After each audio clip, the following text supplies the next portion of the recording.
फिर उसके बाद हमने सेंटर ऑफ मास को लेकर के कुछ रिजल्ट्स देखे थे। रिजल्ट्स क्या थे कि if external forces are at rest, centre of mass की वेलोसिटी क्या होगा? हाँ, सेंटर ऑफ मास की velocity will not change, centre of mass की वेलोसिटी चेंज नहीं होगी। और उसके बाद दूसरा क्या देखा था हमने, अगर एक्सटर्नल फोर्सेस जीरो हैं, मोशन सिर्फ और सिर्फ किसके कारण हो रहा है? ड्यू टू इंटरनल फोर्सेस, तो सेंटर ऑफ मास का पोजीशन चेंज नहीं होगा, सेंटर ऑफ मास का पोजीशन चेंज नहीं होगा, और momentum will remain conserve, momentum will remain conserve. और उसके बाद उसमें हमने देखा था, एक पहला केस देखा था गन वाला, जिसमें बुलेट की वेलोसिटी v आगे तो गन भी रिकॉइल करेगा।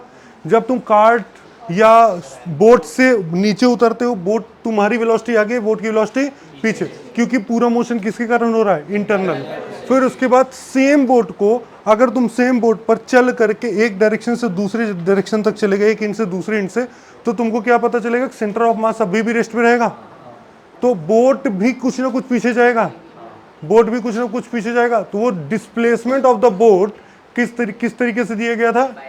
ml upon m1 plus m2, ml upon m1 plus m2, जहां पर m हो गया मास ऑफ द मैन, m क्या था? मास ऑफ द मैन। ठीक है, ये था एक सिंपल केस जिसको हमने देखा था। और फिर उसके बाद एक छोटा सा और एग्जांपल देखा था, जिसमें एक हमने बॉल को ड्रॉप किया, वो बॉल नीचे आ गया, बॉल को ड्रॉप किया तो किधर आ गया? नीचे। तो जिस प्लैंक पे ड्रॉप किया वो प्लैंक भी पीछे गया होगा कि नहीं? क्योंकि सेंटर ऑफ मास का पोजीशन क्या रहेगा? सेम। तो और change in position of centre of मास के लिए एक फॉर्मूला देखा था, m1 delta x1 plus m2 delta x2 upon m1 plus m2, ये सारी चीजें देखी थी। और फिर उसके बाद इंटीग्रल, अगर मुझे centre of mass integral form में लिखना हो तो हम कैसे लिखेंगे? Integral dm into x upon integral dm, integral dm upon into x upon integral dm। ये क्या हो गया? Position of centre of mass in x axis, integral dm x upon integral dm। ये क्या हो गया? Position of centre of mass in x axis. इतनी बात हम लोगों ने सेंटर ऑफ मास में पढ़ा था। और एक छोटा सा सवाल और करते हैं कि अब यहाँ देखो, तुमको ये बात तो पता चल गई, centre of mass will remain at rest, centre of मास किस पे रहेगा? रेस्ट पे।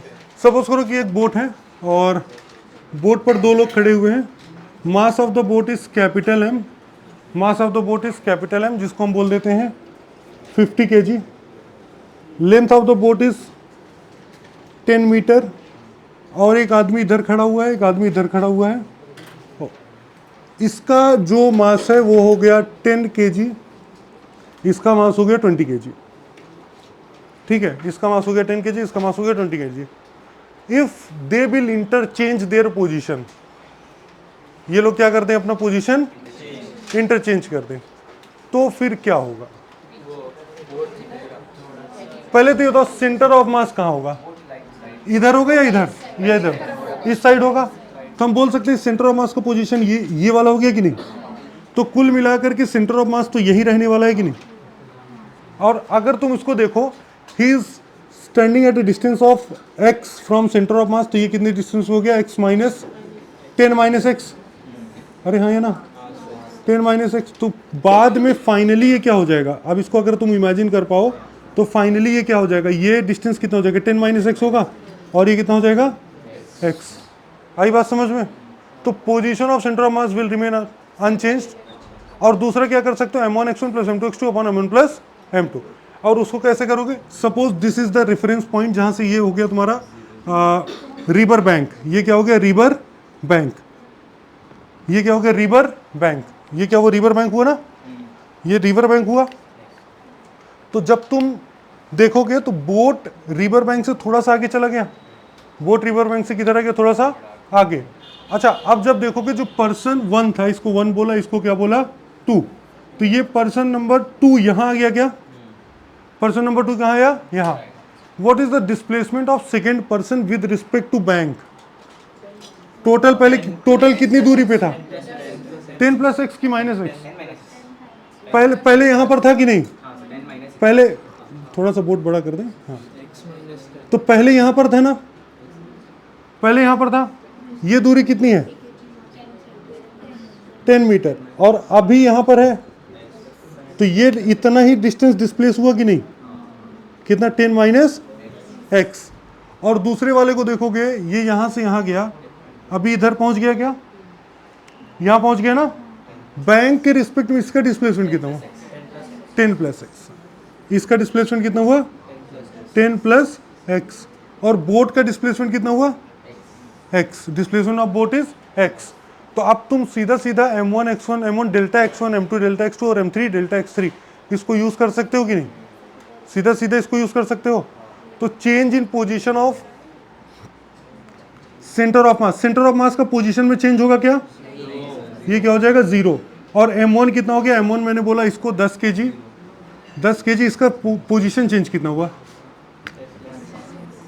m1 delta x1 plus m2 delta x2 plus m3 delta x3 upon m1 plus m2 plus m3। तो m1 तो m1 कितना हो गया? 10। डेल्टा x1 कितना हो गया? 10 प्लस x। इसका पोजीशन चेंज कितना हो? 10 प्लस x प्लस m2 कितना हो गया? 20 इंटू 10 माइनस x। अच्छा एक बात ये बताओ, इसका पोजीशन राइट साइड चेंज हो रहा है, इसका किधर हो रहा है? लेफ्ट साइड हो रहा है कि नहीं? Direction of displacement. हाँ ठीक है। तो देखो बोट किधर गया? बोट किधर गया? राइट साइड गया। पर्सन नंबर 1 किधर गया? राइट साइड गया। और ये प्राणी किधर गया? 2 किधर गया? लेफ्ट गया ना। तो इसका मुझे निगेटिव लिखना होगा, इसी का निगेटिव लिखना होगा। तो ये देखो minus 20 minus into plus m3 कितना है? 50 और इंटू डिस्प्लेसमेंट इसका कितना है? x whole divided by total mass is equal to 0। तो ये देखो पूरा इक्वेशन बन गया 100 plus 10x minus 200 plus 20x plus 50x is equal to 0। कितना बना? 100 माइनस 200 कितना होगा? -100। माइनस 100 इधर जाके प्लस हो जाएगा क्या? तो चलो इसको प्लस कर दो। और इधर कितना बचा? 80। x की वैल्यू कितनी आई? 10 अपॉन 8 4/2 5/2 2.5 5/2 यही बनेगा ना। 10 बाई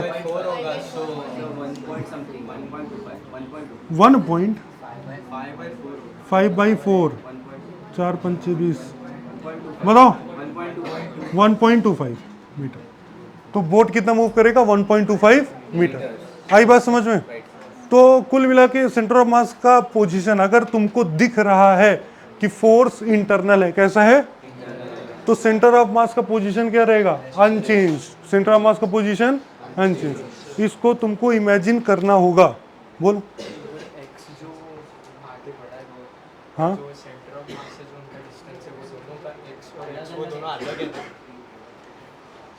कौन सा वाला?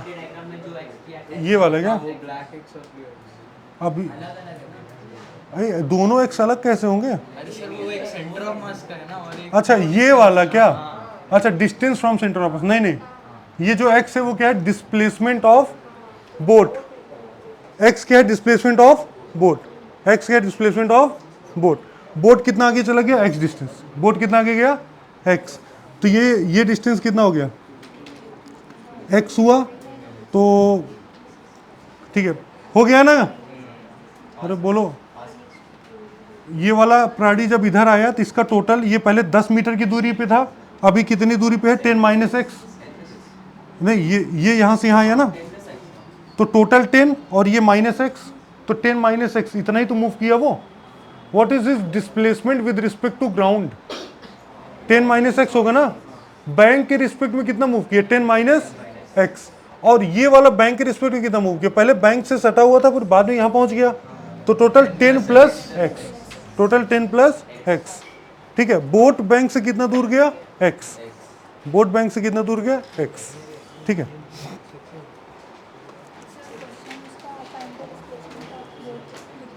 हाँ, find the displacement of boat if person 1 and person 2 exchange their positions. Find the displacement of boat if person 1 and person 2 interchange their positions. Find the displacement of boat if person 1 and person 2 interchange their position. Boat का displacement बताओ अगर दोनों अपना position interchange कर लें। and person to interchange their position. Find the displacement of both if person 1 and person 2 interchange their position. दोनों अपना position interchange कर लें तो बोट का डिस्प्लेसमेंट कितना होगा. ठीक है, तो ये था अपना पूरा सेंटर ऑफ मास. ठीक है, और तुमको सेंटर ऑफ मास से अब थोड़ा बहुत पहचान हो गया है. ठीक है, इसका यूज़ आगे फिर आएगा. आगे कहाँ आएगा, इसी चैप्टर को कंटिन्यू करेंगे तब. ठीक है, आगे बढ़ते हैं नेक्स्ट टॉपिक पे.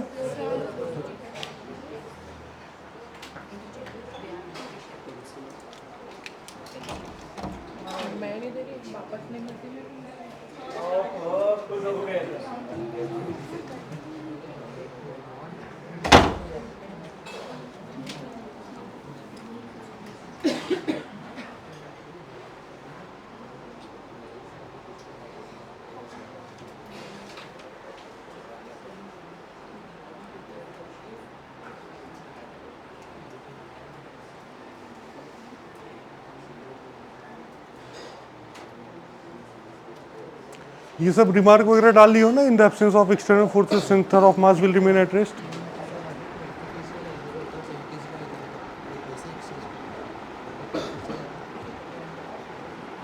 हाँ, बोट उधर जाता, बैंक रिवर बैंक में घुस जाता है.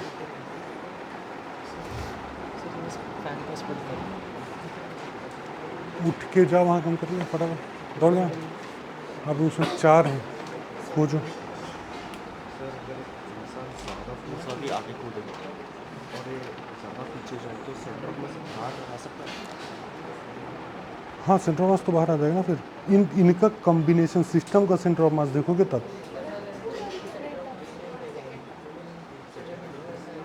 सेंटर ऑफ मास इसी पोजीशन पे रहेगा. आदमी कूद गया यहाँ, बोट और पीछे चले गए. जब इनका इस सेट का सेंटर ऑफ मास देखोगे तो यही रहेगा. बॉडी के बाहर. हाँ, बॉडी के बाहर कैसे.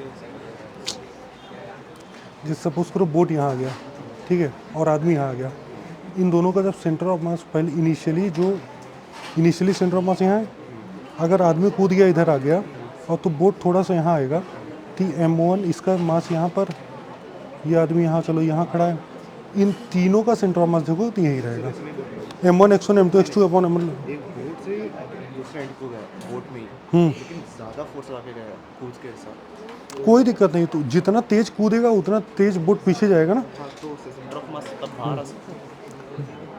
अगर देख इधर, जैसे सपोज करो कि ये एक प्लैंक है और आदमी इस पे खड़ा हुआ है. ठीक है, ये एक प्लैंक है, आदमी इस पे खड़ा हुआ. तो इन दोनों का सेंटर ऑफ मास कहीं यहाँ होगा. इन दोनों का सेंटर ऑफ मास कहीं यहाँ होगा.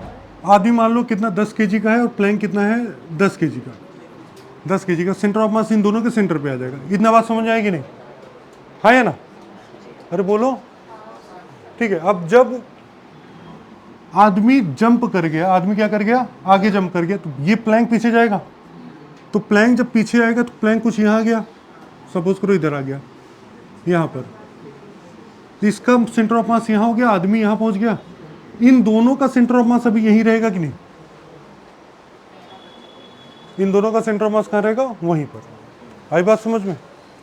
तो सेंटर ऑफ मास का पोजीशन चेंज नहीं होगा. ठीक है,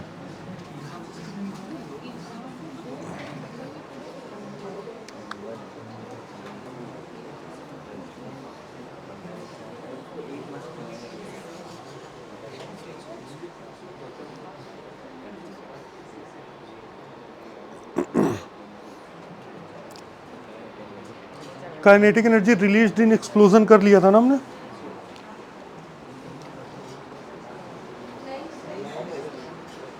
अरे क्वेश्चन में ही किया था ना. एक्सप्लोजन में उसमें काइनेटिक एनर्जी कितना रिलीज हुआ नहीं देखा था क्या? सिर्फ वो एक क्वेश्चन दिया था. दिखा.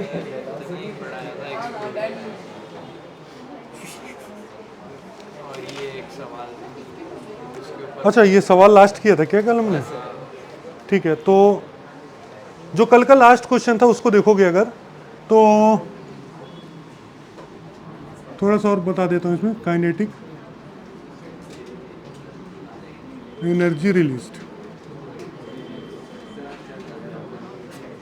या सिंपली एनर्जी रिलीज्ड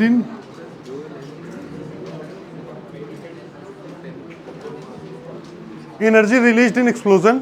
ठीक है, अगर सिंपल सा है, इसका एक मास था, ये m1 हो गया, ये m2 हो गया और ये क्या हो गया m3।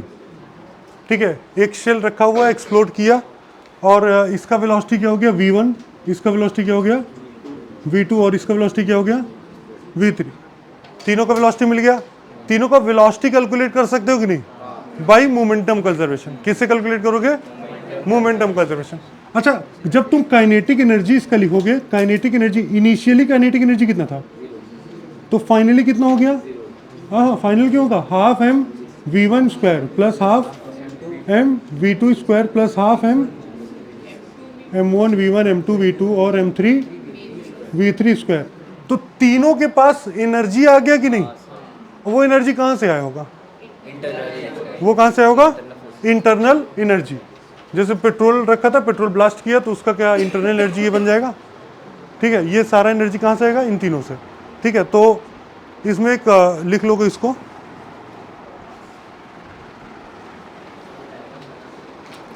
हाँ डायग्राम बना के लिखो। ये वाला लिख लिए क्या?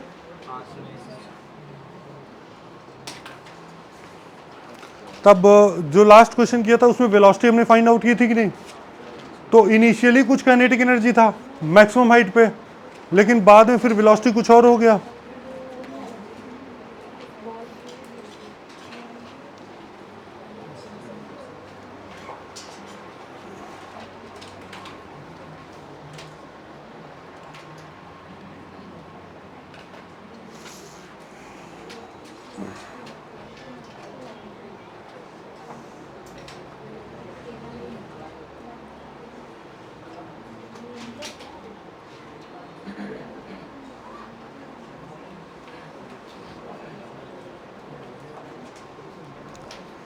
रिवाइज किए थे कि नहीं ये सब? याद है लास्ट क्लास में क्या किया था? पढ़ रहा है तू? पक्का? ये तुम्हारी सहेली कहाँ गई वो? हाँ, क्यों? और ये यूनिट टेस्ट के लिए छुट्टियां मत लो जो लोग मैसेज करते हो। और क्योंकि अब जो चैप्टर चल रहा है, अगर इसको मिस करोगे किसी भी कारण से, कोई सा भी कारण हो, तो अगले लेक्चर बिल्कुल नहीं समझ में आएगी। ये तुमने देखा भी नहीं है इसके पहले, ये सारी चीज़ें। तो ये सोचो कि नेक्स्ट क्लास में आके बैठें और सारा सब कुछ समझ में आने लगे, तो वो इम्पॉसिबल है। तो 3 क्लास बैठोगे, 4th क्लास में फिर रोने लगोगे, सर समझ में नहीं आ रहा है। इसलिए क्लासेस अगर मिस कर रहे हो तो अपनी रिस्पॉन्सिबिलिटी में मिस करो। ठीक है, उसमें फिर ये टीचर की कोई रिस्पॉन्सिबिलिटी नहीं होगी। नहीं तो उसको अपने टीम मेंबर का नोट्स लो और पढ़ो, और पढ़ोगे तो है नहीं। हाँ, इतना अच्छा। तूने जो क्लास मिस किया तो उसका नोट्स लिखा पूरा? पक्का? अभी कौन एब्सेंट हुआ था रिसेंटली? कल परसों में कौन एब्सेंट था? मेरी पिछली फिजिक्स की क्लास में कौन एब्सेंट था? नोट्स लिखा तूने? और लिखा? कब लिखेगा? हाँ, बिना पढ़े बैठ गया आज की क्लास? बिना पढ़े बैठ गया? कैसे झेलेगा ये सब? हाँ, तो लिखोगे, लिख लिया इसको? हाँ, तो नोट करके लिख लो। Note, energy released in explosion, energy released in explosion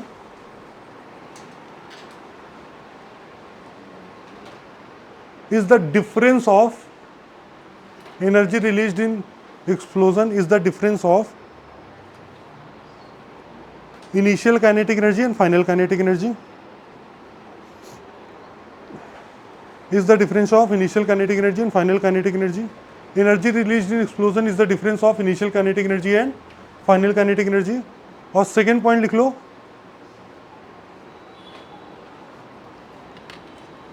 final kinetic energy is the sum of kinetic energy of individual pieces. Final kinetic energy is the sum of kinetic energy of individual pieces after explosion. Final kinetic individual pieces after explosion. यही है ना, kinetic energy 1, kinetic energy 2, kinetic energy 3 सबको add कर दोगे तो क्या मिल जाएगा, final kinetic energy. ठीक है, तो फाइनल काइनेटिक एनर्जी। आई बात समझ में। नेक्स्ट हेडिंग लिखो, कोलिजन।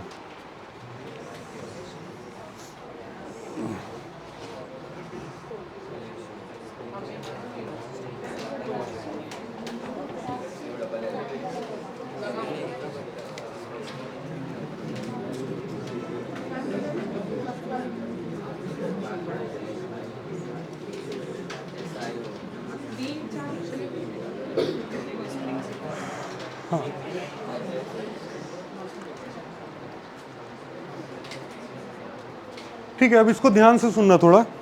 कोलिजन, बेसिकली कोलिजन है क्या, व्हाट इज कोलिजन? कोलाइड होना,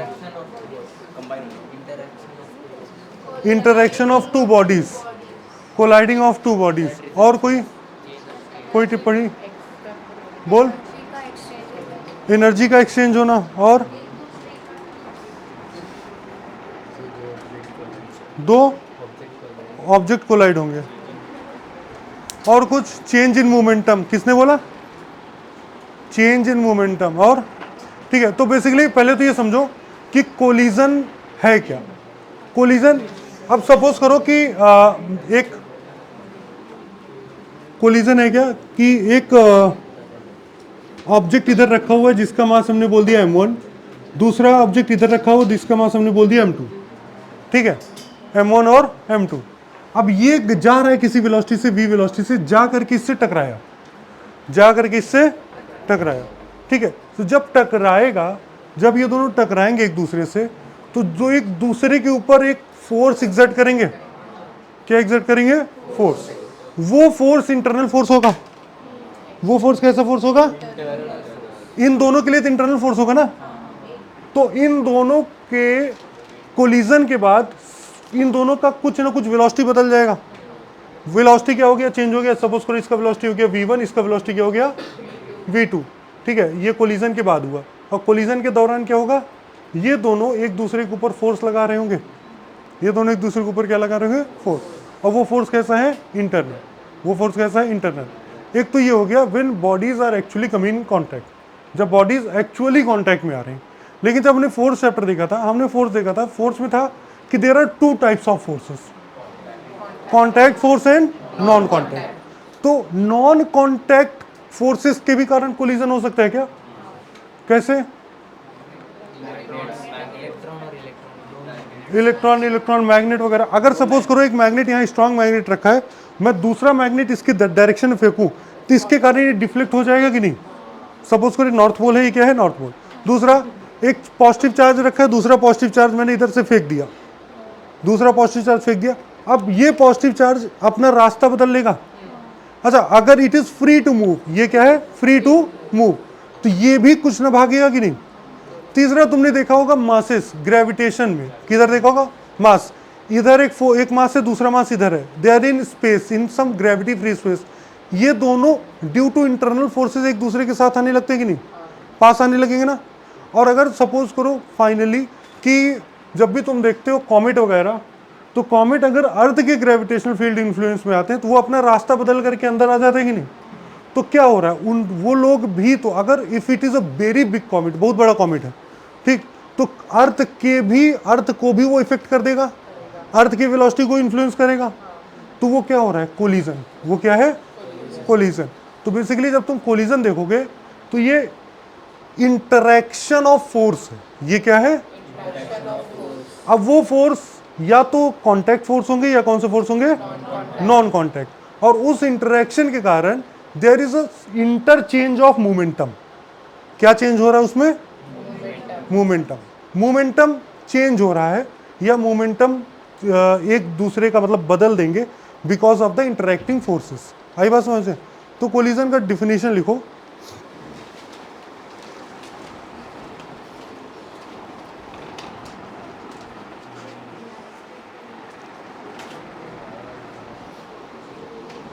It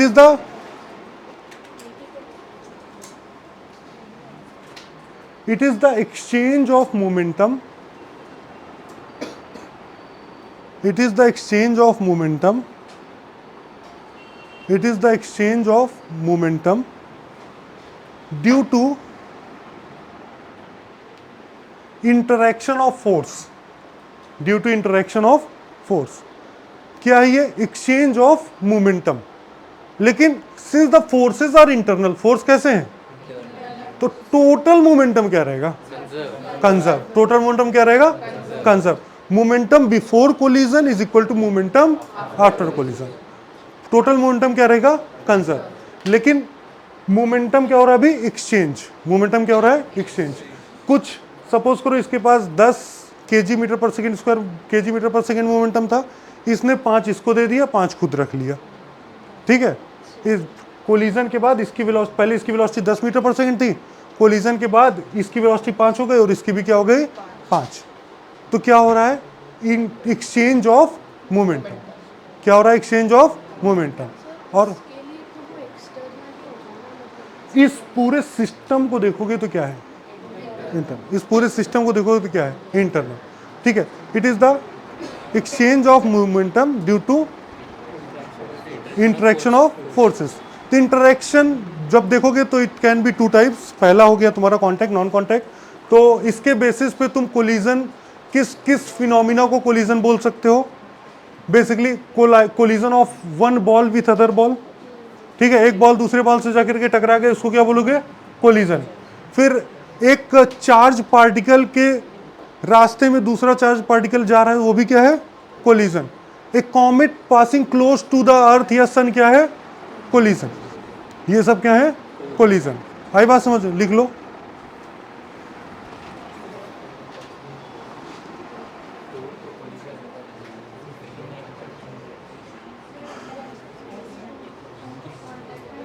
इंटरेक्शन तो पता है ना तुझे, 2 टाइप के ही होंगे, एक कांटेक्ट, दूसरा नॉन कांटेक्ट. मास नहीं एक्सचेंज होगा, मास एक्सचेंज नहीं होगा. कोलिजन के बाद मास नहीं एक्सचेंज होगा. ठीक है. क्या? सिर्फ वेलोसिटी, वेलोसिटी एक दूसरे का चेंज करेंगे, देखेंगे हम लोग. ठीक है. फिर नेक्स्ट लिखो. नेक्स्ट देखो. अब बेसिकली लिखो some terms related to, some terms related to. हाँ, डिफिनेशन का एग्जांपल लिख लो ना. Collision of ball with the wall. दीवार पे बॉल फेंकोगे क्या हो रहा है? कोलिजन ही तो हो रहा है ना. और दूसरा क्या हो रहा है? Collision. Some terms related to collision. हम लोग सिर्फ बैट बॉल, हाँ सही है. ठीक है. तो हम लोग सिर्फ कांटेक्ट वाले कोलिजन देखने वाले हैं. ठीक है. कौन सा देखेंगे? कांटेक्ट. नॉन कांटेक्ट वाला तुम मतलब उतना नहीं है, सिलेबस वगैरह में भी नहीं है, कभी देखो नहीं है. सपोज करो ये एक बॉल है. ठीक है. हाँ देखो इधर, some terms related to collision लिख लिया क्या? हाँ ठीक है, लिखो. आप देखो इधर, देखो इधर, छोड़ो उसको. अब इधर देखो. तो ये कोई एक ऑब्जेक्ट है. इट कैन, अच्छा जो तुमको दिखेगा सारा का सारा सिर्फ और सिर्फ या तो स्फेरिकल बॉल होगा, दूसरा कैरम की गोटी होगी, तीसरा स्नूकर बॉल होगा. ठीक है. यही सारे होंगे, सारे सर्कुलर ऑब्जेक्ट ही होंगे. और कहीं अगर गलती से दिख जाए क्यूब, तब भी तुमको यही काम करना है. ठीक है. जो यहाँ पर हम लोग सीखेंगे, हालांकि कहीं दिखेगा नहीं. तो ये कोई सर्कुलर ऑब्जेक्ट है. सर्कुलर मतलब कि स्फेरिकल बॉल हो सकता है, डिस्क हो सकता है, कैरम का. ठीक है. तो अगर सपोज करो this is moving in this direction, किसी डायरेक्शन में जा रहा है, इसका वेलोसिटी इधर हो गया v1. वेलोसिटी क्या हो गया? v1. ये डायरेक्शन हो गया इसका मोशन का. तो जो अगर हम इस लाइन को देखें, the line in the direction of velocity and passing through the centre, the line in the direction of velocity and passing through the centre, ये क्या है? Line of motion. ये क्या है? Line of motion. ये क्या है? Line of motion. फिर ये जा रहा था, इसके रास्ते में एक दूसरा ऑब्जेक्ट पड़ गया, और दूसरा ऑब्जेक्ट कुछ ऐसे पड़ा हुआ था. तो यहां पर देखोगे इसको हल्का सा टच करते हुए निकल जाएगा कि नहीं? हल्का सा इसको टच करते हुए निकल जाएगा. ठीक है. जब इसको टच करेगा तो ये इसका सेंटर है, ये इसका क्या है, सेंटर। तो अब देखो, जब तुम इन दोनों को देखोगे, तो ये जो लाइन है, एक लाइन ऐसी होगी जो दोनों के ऊपर एक टेंजेंट बना रही होगी। पॉइंट ऑफ कांटेक्ट पे क्या बना रही है, टेंजेंट। ये पॉइंट ऑफ कांटेक्ट पे ये वाली लाइन टेंजेंट बना रही है कि नहीं? अरे हाँ या ना, कुछ तो बोलो। तो हम इसको बोलते क्या, कॉमन टेंजेंट। ये क्या है, कॉमन टेंजेंट। और इन दोनों के सेंटर्स को अगर कनेक्ट करो तो this tangent is perpendicular to this centre. अच्छा, अब ये बताओ, जब दोनों का कांटेक्ट होगा, जब दोनों का क्या होगा, कांटेक्ट, तो फोर्स किस डायरेक्शन में लगेगा? Force will act perpendicular to the contact surface. Force किधर लगेगा, परपेंडिकुलर टू कांटेक्ट सरफेस। इसका मतलब जो पहला वाला है, इस पे इस डायरेक्शन में फोर्स लगाएगा, मतलब किधर, F1। Same equal opposite force इधर लग रहा होगा क्या? अरे बोलो हाँ या ना। ये क्या हो गया, जिस डायरेक्शन में फोर्स लगने वाला है, जिस डायरेक्शन में फोर्स लगने वाला है। तो अब अगर सपोज करो कि मैंने इसको इधर से मारा और ये ऐसे गया, इस टाइप से कोलिजन हुआ, और ये तो इसी डायरेक्शन में भाग जाएगा कि नहीं? किधर भागेगा, इसी डायरेक्शन में जाएगा। और ये तुम लोग कैरम में खेलते हुए देखे भी होगे, यही देखे हो ना। तो ये जो लाइन है, this line is called line of impact. ये क्या है, लाइन ऑफ इंपैक्ट। और जो रेस्ट पे था वो इसी लाइन के ही अलोंग भागेगा, जो रेस्ट पे है वो इसी लाइन के अलोंग जाएगा, क्योंकि इसी डायरेक्शन में क्या लग रहा है, फोर्स। इसी डायरेक्शन में क्या लग रहा है, फोर्स। तो हमारे पास दो शब्द है, पहले तो हो गया कॉमन टेंजेंट, दूसरा क्या हो गया, line of impact. Line of impact, तो जो इंटरनल फोर्सेस हैं वो लाइन ऑफ इंपैक्ट के ही अलोंग रहेंगे।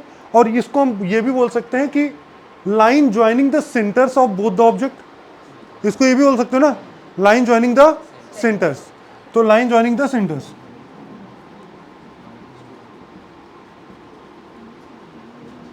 Centres, line joining the centres. और तीसरा क्या हो गया, लाइन ऑफ मोशन। तीसरा क्या हो गया, line of motion. Line of motion किधर होगा, along the direction of velocity. जिस डायरेक्शन में वेलोसिटी होगी उधर क्या हो गया, लाइन ऑफ मोशन। तो पहला टर्म लिखोगे लाइन ऑफ मोशन। हाँ, डायग्राम बना लो। फोर्स किधर लगेगा, लाइन ऑफ इंपैक्ट के अलोंग लगेगा कि नहीं, फोर्स। हाँ, बना बना बना।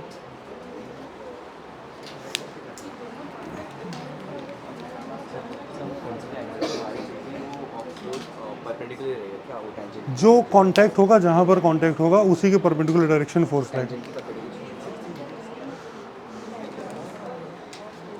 ये समझ में आया कि नहीं? हाँ, वो भी डिफ्लेक्ट करेगा, वो भी डिफ्लेक्ट करेगा, सब डिफ्लेक्ट करेंगे। कोलिजन के बाद क्या हो रहा है उसकी, उससे नहीं मतलब है, बस ये समझो कि उस समय क्या हो रहा है, बस उसको देखो। ठीक है, अभी ये बस समझता, ये वाला इधर भागेगा तो थोड़ा सा डिफ्लेक्ट होगा, ये इधर भाग जाएगा। हाँ, स्फेरिकल होंगे या डिस्क शेप होंगे। ठीक है, अभी ये सिर्फ सब टर्म्स हैं, ये सारे क्या हैं, टर्म्स। जो शब्द तुमको समझना है वो है। ठीक है, तो पहला लिखो, अलग हैं, सेम है, कुछ भी है, कोई फर्क नहीं। हाँ, छोटा वाला ज़्यादा डिफ्लेक्ट होगा, बड़ा वाला कम डिफ्लेक्ट होगा।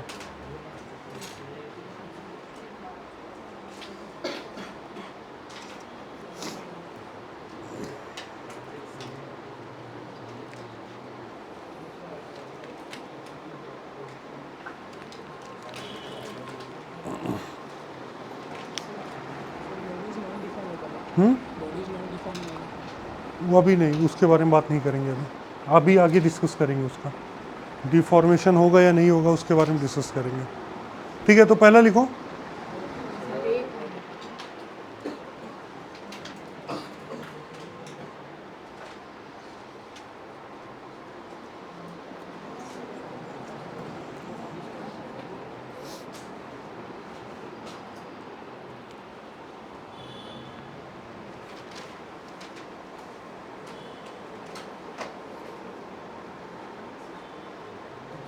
पहला लिखो line of impact. Line of motion, line of motion,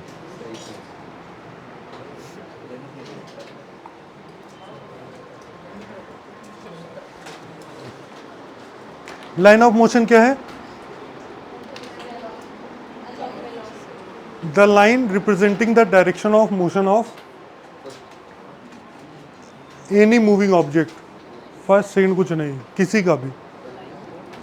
the line representing direction of motion of any moving object is line of motion.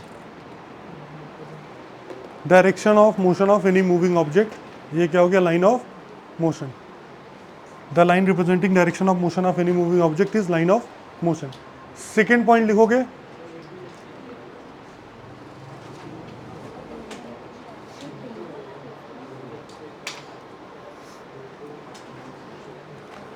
Second point लिखोगे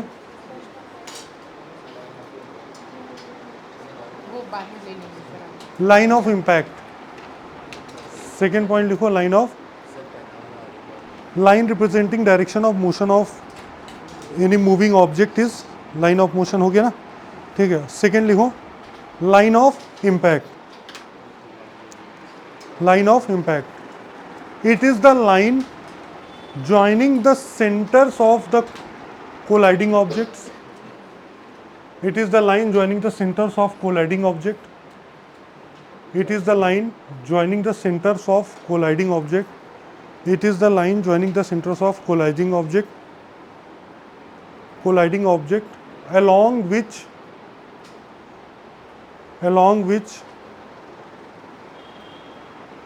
collision, force act, along which the forces acts, along which the forces act. It is the line joining the center of the colliding object along with the forces act. और second point इसी में लिखोगे along which the forces act. Second point, any stationary object moves, किधर जाएगा? Stationery object किधर जाएगा? along the line of impact. Any stationary object move along the line of impact after collision. Any stationary object move after along the line of impact after collision. Stationary object line of impact की direction में जाएगा collision के बाद। Stationary object line of impact के बाद की direction में जाएगा कोलिजन के बाद। और कॉमन टेंजेंट क्या हो गया? Common tangent is the tangent at the point of contact during collision. Common tangent लिख लो, इट इज द टेंजेंट,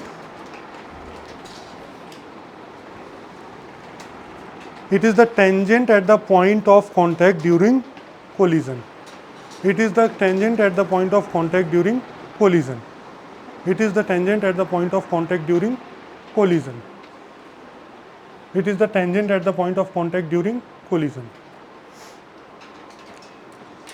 फिर उसके बाद कोलिजन को फिर से दो पार्ट में डिवाइड किया जाता है ना। पहला होता है हेड ऑन कोलिजन और दूसरा क्या हो जाएगा? Oblique collision.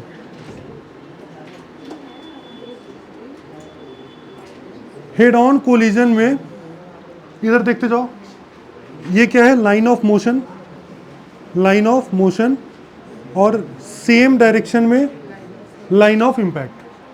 तो लाइन ऑफ इम्पैक्ट और लाइन ऑफ मोशन क्या रहेगा इसमें? सेम। और ये कौन सा कोलिजन है? ओब्लिक। इसमें लाइन ऑफ इम्पैक्ट और लाइन ऑफ मोशन सेम नहीं है, तो इसको लिख लो line of impact. Head on collision में लाइन ऑफ इम्पैक्ट इस मतलब हेड ऑन कोलिजन में क्या, जिस डायरेक्शन में मोशन हो रहा है उसी डायरेक्शन में ही इम्पैक्ट हो रहा है, उसी डायरेक्शन में क्या हो रहा है? इम्पैक्ट। तो line of motion and line of impact are same. Head on collision में line of motion and line of impact are same, और इसमें दोनों लाइन ऑफ मोशन और लाइन ऑफ इम्पैक्ट सेम नहीं होंगे। ठीक है, तो जो ये वाला डायग्राम है ये किसका है?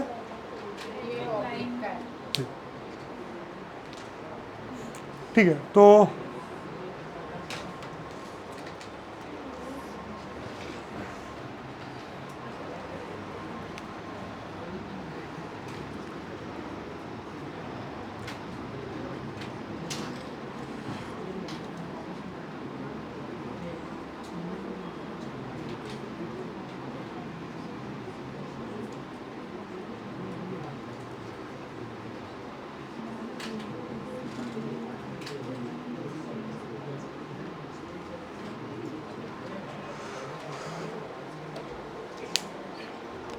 ठीक है, तो फिर आगे बढ़ते हैं हम लोग, कुछ और शब्द को जानते हैं।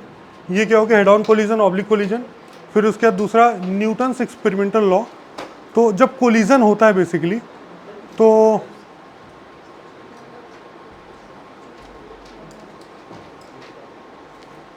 जब कोलिजन होता है, अब इधर सुनो, जब कोलिजन होगा बेसिकली, तो हमको नेचर ऑफ द सरफेस के बारे में कुछ नहीं पता। It can be hard, it can be soft. अगर जैसे सपोज करो स्नूकर बॉल देखे हो, वो काफ़ी हार्ड है, कोलिजन के बाद वो क्या, वो फूट जाता है क्या, डिफॉर्म होता है क्या? लेकिन वही कमज़ोर प्लास्टिक बॉल होगा तो क्या होगा, डिफॉर्म हो गया, कहीं पिचक गया, कहीं पिचक गया ना। या तो फिर दूसरा कुछ, सपोज करो कि तुम्हारे पास एक ऐसा बॉल है, जैसे वो केसेस थे कि एक सैंड बैग है जिसमें बुलेट हिट किया, बुलेट सैंड बैग में जाके पेनिट्रेट कर गया, तो कोलिजन के बाद स्टिक हो गए, कोलिजन के बाद क्या हो गए, चिपक गए। जैसे सिंपल च्युइंगम देखा है, च्युइंगम दीवार पे फेंक दिया, क्या जाके चिपक गया कि नहीं? तो कोलिजन के बाद टोटल डिफॉर्मेशन हुआ, एक माइन्यूट डिफॉर्मेशन हुआ, और एक क्या हुआ, बिल्कुल डिफॉर्मेशन नहीं हुआ। तो जब तुम डिफॉर्मेशन को देखोगे, तो जब डिफॉर्मेशन होगा, उसके सरफेस को टूटने फूटने में कहीं एनर्जी लगेगी कि नहीं? क्या लगेगा? एनर्जी। तो जहाँ पर परफेक्ट, मतलब जहाँ पर सरफेस काफ़ी हार्ड है, सरफेस क्या है, हार्ड, तो वहाँ पर जो है उन सब चीज़ों के लिए फिर एक न्यूटन ने एक्सपेरिमेंट किया कि जब दो कॉन्टैक्ट सरफेसेस जब कोलाइड करेंगे, तो उनके कोलिजन का नेचर, उनके किसका, कोलिजन का नेचर जो पता चलेगा, this will be defined by a term E, coefficient of restitution. किससे बोला? तो ये किससे डिफाइन करेंगे? Coefficient of restitution. नया शब्द है क्या? हाँ, coefficient of restitution.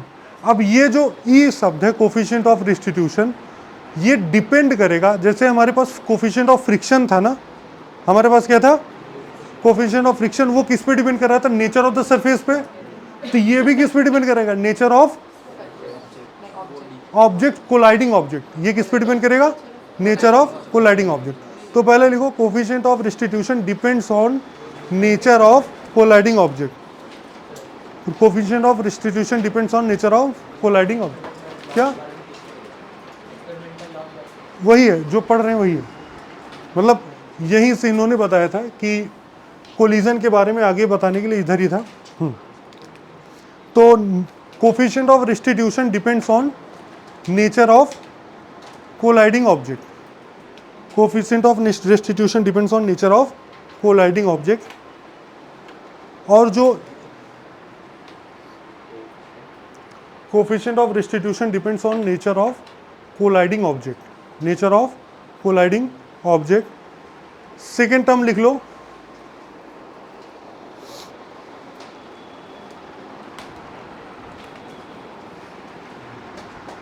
Colliding surface या ऑब्जेक्ट। हाँ ठीक है, सेकेंड टर्म लिखोगे, देखो इधर, सपोज करो कि यहाँ पर दो, हमारे पास दो केसेस हैं।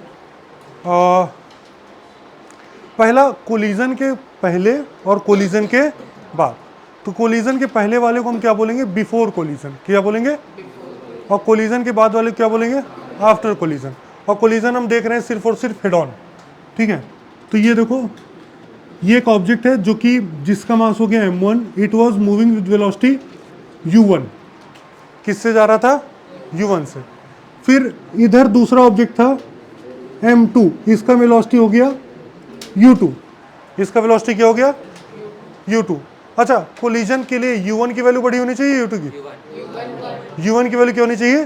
ज़्यादा, तभी कोलिजन होगा ना। u1 is more than u2, u1 is more than u2। Collision के टाइम, अब ये क्या हो गया तुम्हारा, ये कौन सा केस हो गया? Before collision. ये क्या है? Before collision. और कोलिजन के बाद there is change in their velocity, कुछ वेलोसिटी बदल जाएगी। अब वो कितनी होगी हमको नहीं पता, लेकिन हम एक रैंडम इसको नंबर दे देंगे। This velocity is known, u1 and u2 is known. u1 u2 पता है ना, मासेस पता है, लेकिन कोलिजन के बाद ये दोनों कितनी वेलोसिटीज जाएंगी हमको नहीं पता। ये क्या हो गया? ड्यूरिंग कोलिजन M1 और M2, ये हो गया ड्यूरिंग कोलिजन, और एक लास्ट आता है आफ्टर कोलिजन। अच्छा, आफ्टर कोलिजन M2 और M1, ये जा रहा है V1 वेलोसिटी से, ये कितने से जा रहा है V2 वेलोसिटी से, ये कितने से जा रहा है V2 वेलोसिटी से, ये कितने से जा रहा है V2, V1 V2 और U1 U2 during collision after collision, ये दोनों केस हमको मिल गए। आफ्टर कोलिजन में हमने वेलोसिटी देखा, आफ्टर कोलिजन, ठीक है। तो जो कोफिशिएंट ऑफ रेस्टिट्यूशन है, अकॉर्डिंग टू हिज एक्सपेरिमेंट, इन्होंने कोफिशिएंट ऑफ रेस्टिट्यूशन को बोला कि is relative velocity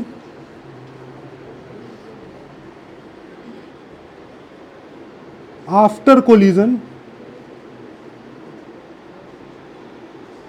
upon relative velocity before collision, before collision, और यहां पर एक साइन आ जाएगा निगेटिव का, यहां पर एक साइन आ जाएगा निगेटिव का, relative velocity after collision upon relative velocity before collision, और साइन कौन सा आ गया निगेटिव। ये हो गया तुम्हारा कोफिशिएंट ऑफ रेस्टिट्यूशन का फॉर्मूला।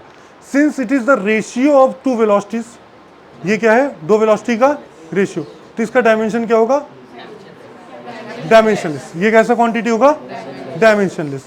अच्छा, इसको देखो, अब ये जब तुम रिलेटिव वेलोसिटी बिफोर कोलिजन लिखोगे तो रिलेटिव वेलोसिटी आफ्टर कोलिजन लिखोगे, तुमने किसी के रिस्पेक्ट में ले लिया, तो इसके रिस्पेक्ट में लिया 2 के रिस्पेक्ट में, V2 माइनस V1 लिख दो, और इसी में 2 के रिस्पेक्ट में U2 माइनस U1, ठीक है, जो भी लिख लो, V2 minus V1 upon U2 minus U1, और बाहर कौन सा साइन हो गया निगेटिव। अच्छा, अगर अब देखो, इसको ध्यान से सुनना, बहुत ध्यान से सुनना, ठीक है, ये तो हो गया तुम्हारा एक लिखने का तरीका, ठीक है। दूसरा देखो, इसको बोलते हैं, छोड़ो इसको बाद में बताइए, ठीक है। ये क्या हो गया relative velocity before collision upon relative velocity after collision upon relative velocity before collision, तो ये हो गया तुम्हारा coefficient of restitution, coefficient of restitution, ठीक है।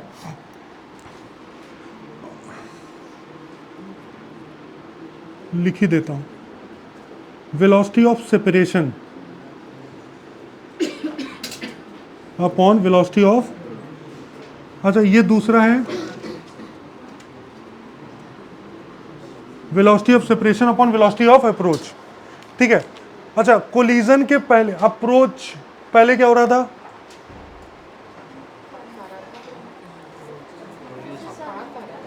पहले पास आ रहे थे, पहले पास आ रहे थे, तो इसको दिखेगा ये वाला पास आ रहा है कि नहीं, तो अगर तुम वेलोसिटी ऑफ अप्रोच लिखोगे तो किसके रिस्पेक्ट में लिखोगे इसके रिस्पेक्ट में, हाँ इसके रिस्पेक्ट में ये पास आ रहा है कि नहीं, तो तुम क्या लिखोगे वेलोसिटी ऑफ अप्रोच, तो जिसके रिस्पेक्ट में देख रहे हो उसको रोको, उसकी वेलोसिटी अपोजिट को दे दो, तो ये क्या बनेगा U1 माइनस U2, तो नीचे क्या बन गया U1 माइनस U2।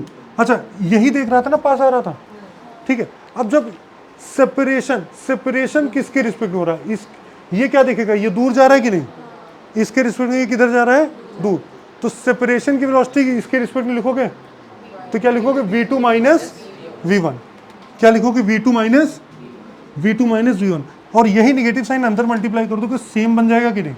तो कोफिशिएंट ऑफ रेस्टिट्यूशन को दो तरीके से लिखते हैं, एक तो negative of relative velocity after collision upon relative velocity before collision, दूसरा क्या लिखते हैं velocity of separation upon velocity of approach. तो तुम जो तुमको समझ में आए, जो तुमको इजी लगे, उस वाले को रट लो। आई बात समझ में? अगर तुमको कुछ दिमाग नहीं लगाना है, V2 minus V1, U2 minus U1 negative sign, बात खत्म, हाँ या ना।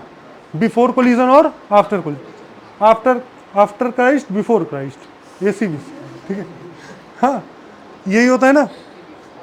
तो देखो क्रिसमस अभी अभी गया है, हाँ, तो ये हो गया।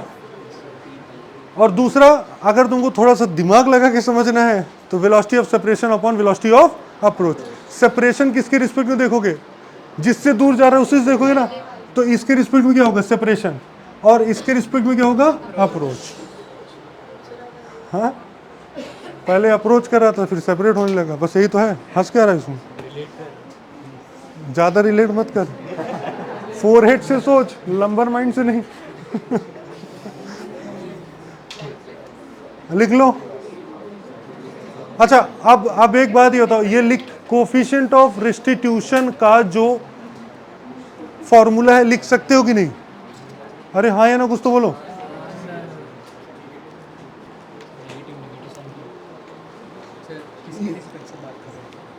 किसी के भी रिस्पेक्ट से बात करो, u2 minus v1 upon v2 minus v1 करोगे तो निगेटिव साइन उससे मल्टीप्लाई कर दो बस, ठीक है? तुम किसी के रिस्पेक्ट से भी लिखो निगेटिव, वो क्या है, law, this is a law, ठीक है? वो न्यूटन्स लॉ, ठीक है?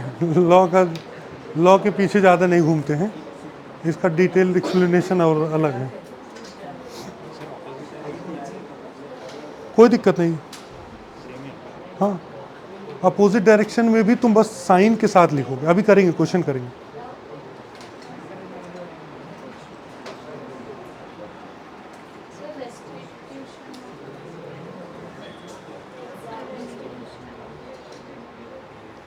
कल गूगल करके आना, ठीक है?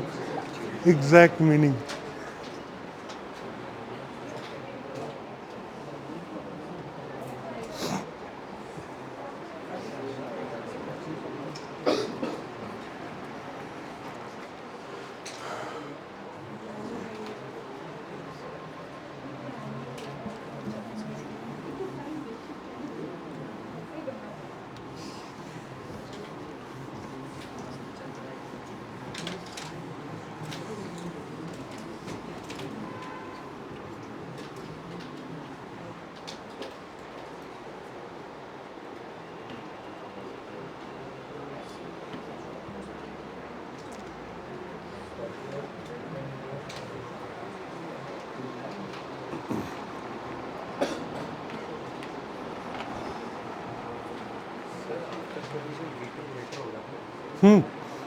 वो तो कैलकुलेट करेंगे ना ना ना, ठीक है?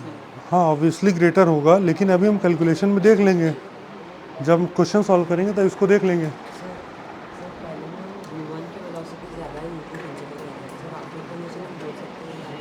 अभी कैलकुलेशन में देखेंगे इसको, ठीक है? बेसिकली बाद में v2 की वैल्यू ज़्यादा होगी, पहले u1 की वैल्यू ज़्यादा होगी, ठीक है?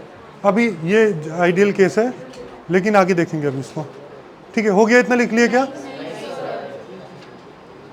ठीक है।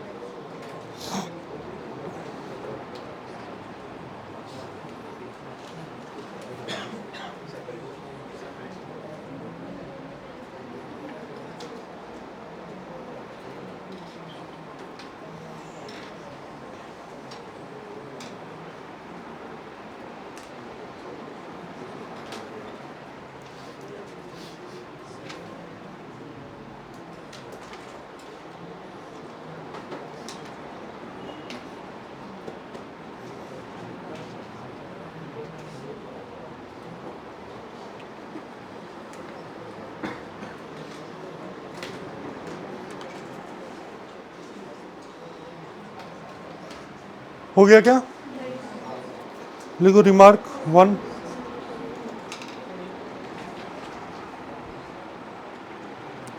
तो हमने लिख लिया था ना, coefficient of distribution depends on the colliding object.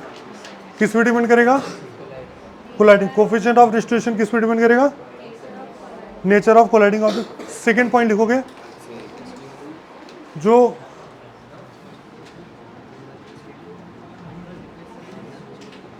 E is a dimensionless unitless physical E is a dimensionless unitless quantity. It is a dimensionless unitless quantity.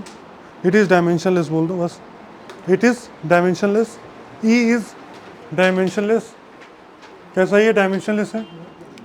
तो कैसा क्वांटिटी है? डायमेंशनलेस। यूनिटलेस भी है। हाँ, E is dimensionless unitless. Next point लिखोगे, next point लिखोगे कि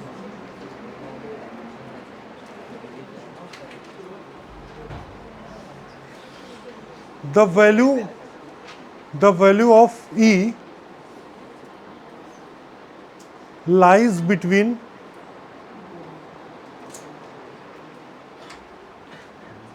या तो ये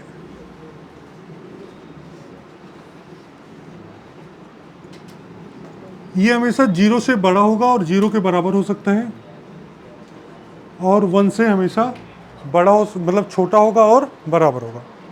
0 से 1 इक्वल टू और लेस देन। 1 से या तो छोटा होगा या तो 1 के बराबर होगा, ठीक है।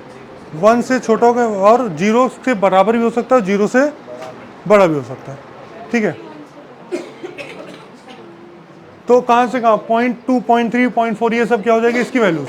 1, 2, 1, 2 होगा क्या, इसकी वैल्यू 2 है, हाँ। तो अब फिर नेक्स्ट लिखो types of collision on the basis of types of collision on the basis of types of collision on the basis of energy.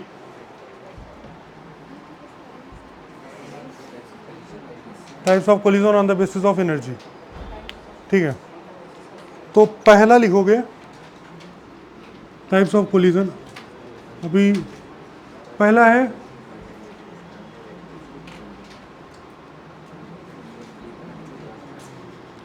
Perfectly elastic collision या perfectly elastic collision.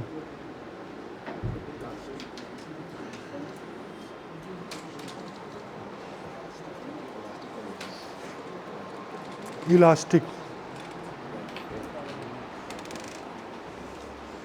Perfectly elastic collision, perfectly elastic collision. अच्छा, ये जो है basically ये वो object हैं जो कि बहुत हार्ड हैं, ठीक है, जो एकदम प्रॉपर हार्ड मटेरियल्स हैं, जिनमें कोई भी कोलिजन के समय डिफॉर्मेशन नहीं हो रहा। कोलिजन के समय कोई भी डिफॉर्मेशन नहीं हो रहा।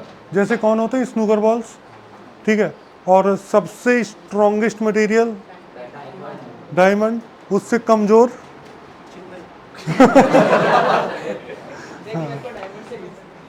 बहुत बढ़िया, हाँ। तो ये देखो, this is called positive criticism, ठीक है। तो हाँ, तो हाथी का दांत देखे हो ना, तो जो स्नूकर बॉल्स जो बढ़िया महंगे वाले होते हैं वो हाथी के दांत के पहले बनते थे, वो that is called Ivory balls. तो हाँ, ठीक है, तो वो भी बहुत ही हार्ड मटेरियल होते हैं। वो सारे मटेरियल कैसे होते हैं, हार्ड, ठीक है। तो इस केस में ई की वैल्यू कितनी होगी, 1। ई की वैल्यू क्या होगी, 1।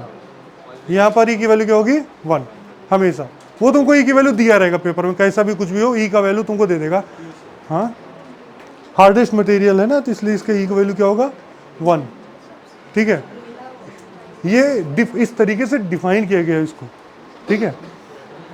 हाँ, अभी रटना है इसको, ठीक है। तो कोफिशिएंट ऑफ रिस्टिट्यूशन की वैल्यू हार्ड मटेरियल जैसे इन सब के लिए क्या हो जाएगा, 1।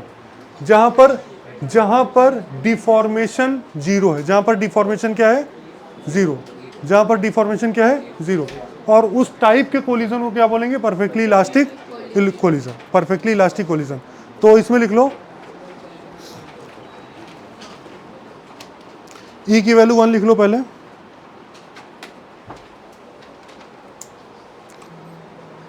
The colliding surfaces are hard, the colliding surfaces are hard and there is no deformation. The colliding surfaces are hard and bodies do not deform after collision, and colliding bodies do not deform after collision. Colliding surfaces hard होंगे और collision के बाद colliding bodies deform नहीं होंगे। Do not deform after collision, do not deform after collision. Collision के बाद इन सब bodies में डैमेज नहीं होगा, कोई सा भी डैमेज नहीं होगा।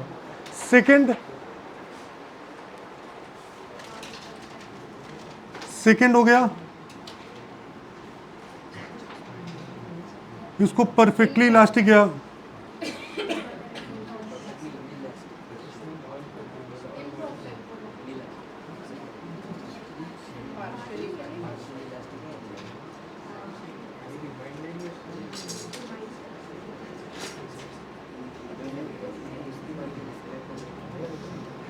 यहाँ पर E की वैल्यू 0 से ज़्यादा होगी और 1 से कम। E की वैल्यू 0 से ज़्यादा। अब ये वो मटेरियल हैं जिनमें कोलिजन के बाद डिफॉर्मेशन हो जाएगा। थोड़ा भी जितना 1 के करीब होगा उतना कम डिफॉर्मेशन, जितना 0 के करीब होगा उतना ज़्यादा डिफॉर्मेशन। आई बात समझ? तो इनमें कोलिजन के बाद क्या हो जाएगा? डिफॉर्मेशन। और ठीक है, तो इसमें लिख लो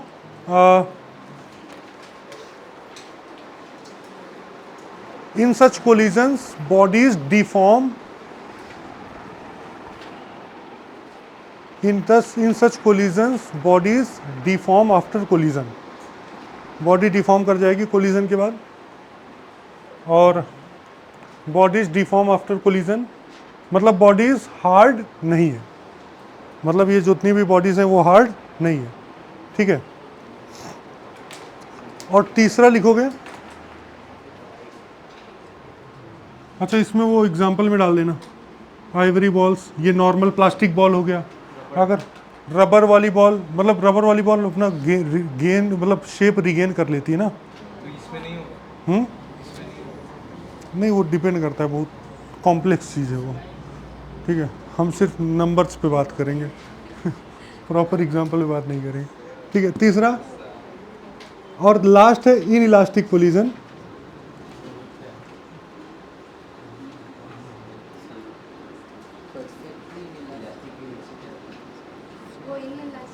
ये पर पार्शियली इलास्टिक और इन इलास्टिक, मतलब पार्शियली इलास्टिक भी बोल सकते हो, पार्शियली इन इलास्टिक बोल सकते हो। रुकिए, तो ई की वैल्यू क्या हो गया? 0। तो जो इन इलास्टिक कोलिजन होगा यहाँ पर ई की वैल्यू क्या होगी? 0। मतलब यहाँ पर बॉडी टोटली डिफॉर्म हो गई। बॉडी क्या हो गई? टोटली डिफॉर्म हो जाएगी। हाँ, तो इन इलास्टिक। ठीक है, ठीक है, तो यहाँ पर बॉडी क्या होगी? Totally deform. और कोलिजन के बाद दोनों बॉडीज एक साथ चिपक जाएंगे और साथ में चलेंगे।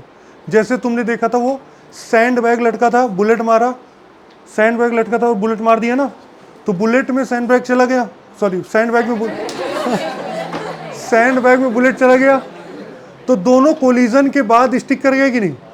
कोलिजन के बाद क्या हो गया? स्टिक कर गए। तो वहाँ पर क्या होगा? कौन सा कोलिजन है वो? In elastic collision. वो कौन सा है? In elastic. In this collision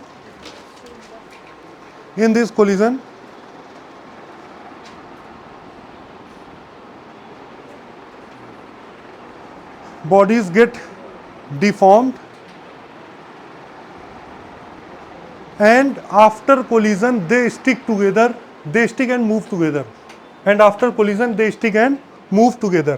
collision के बाद ये दोनों चिपक जाएंगे और मूव करने लगेंगे। जैसे हो गया ये M1 और ये दूसरा कौन सा हो गया? M2। और ये हो गया इसका वेलोसिटी V1, इसका वेलोसिटी हो गया V2। और ये केस है बिफोर कोलिजन का, ये केस किसका है? बिफोर। कोलिजन के बाद दोनों जो है M1 plus M2 single body बन जाएंगे और सेम वेलोसिटी से मूव करेंगे।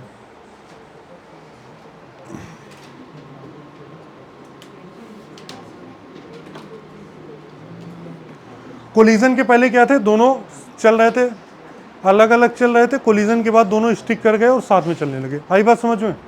तो यहाँ पर कोफिशिएंट ऑफ डिस्ट्रीब्यूशन कितना होगा? 0।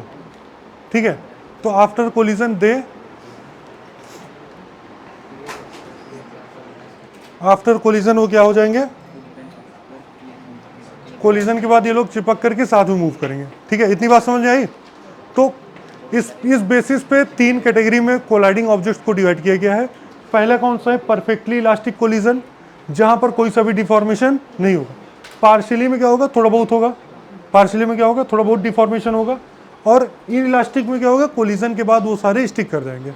इन इलास्टिक में कोलिजन के बाद स्टिक कर जाएंगे। जैसे गीली मिट्टी का बॉल बनाओ और वो ट्रक पे मारो तो जाके वहीं चिपक गया ना, तो वो वाला हिसाब है। आई बात समझ? अब वो तुमको डिफरेंट फॉर्म में दे देगा कि जैसे वो जो तुम्हारा ये ब्लॉक ऑफ वुड एक वुडन ब्लॉक था ना, गोली मारा और वुडन ब्लॉक में बंदूक गोली चली गई कि नहीं, तो कोलिजन के बाद ये दोनों स्टिक कर गए, तो ये कौन सा कोलिजन हो गया? इनइलास्टिक। कौन सा कोलिजन हो गया? इनइलास्टिक। आई बात समझ में? तो ये तुमको बताएगा, तो तुमको समझना होगा कोलिजन के पहले और कोलिजन के बाद दोनों कैसे हो रहे हैं। अगर दोनों एकदम कोलिजन के बाद स्टिक कर गए और साथ में मूव करने लगे तो कैसा कोलिजन होगा? इनइलास्टिक। वहाँ पर ई की वैल्यू क्या लोगे? 0, और यहाँ पर ई की वैल्यू क्या लोगे? 1। ई की वैल्यू क्या लोगे? 1। ठीक है, अब हम देखते हैं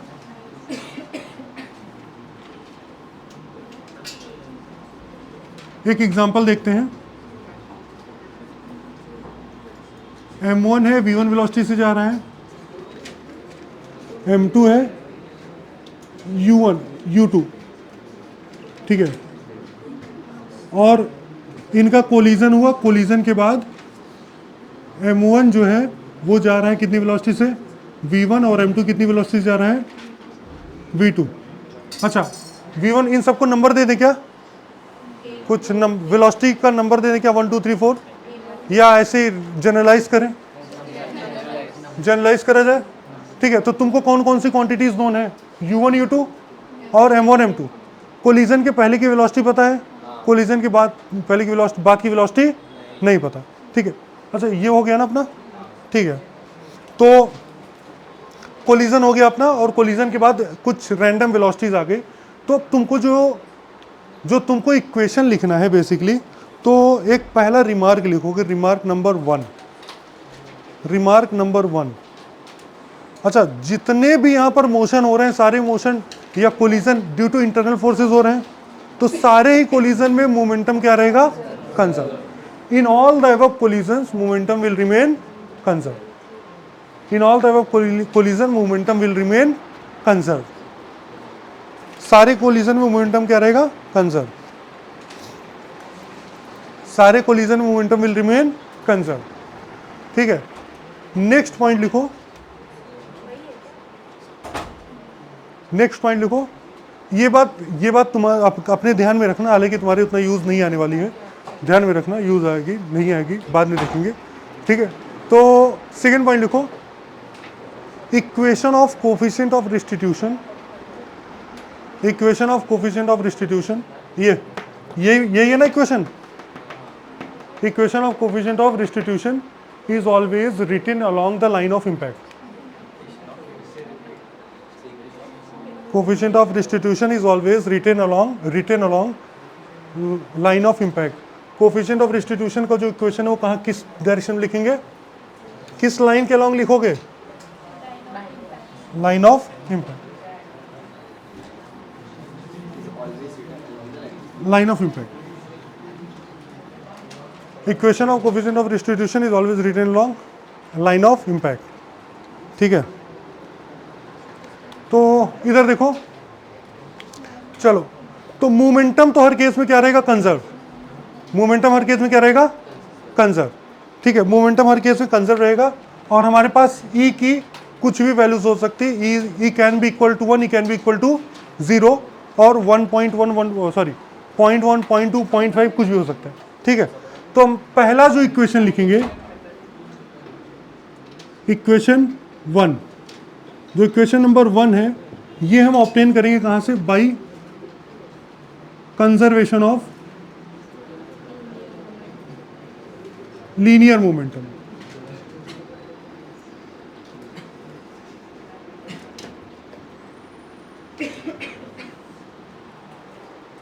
लीनियर मोमेंटम कंजर्वेशन क्या बोलता है? लीनियर मोमेंटम कंजर्वेशन क्या बोलता है? बोल। M1 U1 P initial is equal to P final. P initial is equal to P final, ठीक है। तो पहला इक्वेशन हम कहां से ऑब्टेन करेंगे? By conservation of linear momentum. यहां पे हम बोल सकते हैं P इनिशियल। P इनिशियल कितना बोलो? M1 U1 plus P final कितना बोलो? M1 V1 plus M2 V2। तो हम बोल सकते हैं P initial is equal to P final, तो मतलब M1 U1 is equal to plus M2U2 is equal to M2V2। ये हो गया अपना पहला इक्वेशन। दूसरा इक्वेशन कहां से लिखोगे? कंजर्वेशन ऑफ, है क्या बोला तूने, बोल फिर से।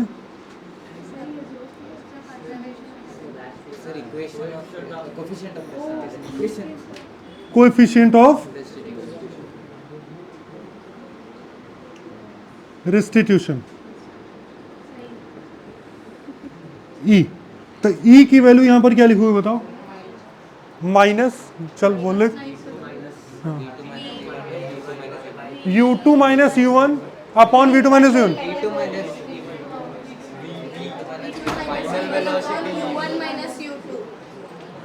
फिर से बोलना एक बार।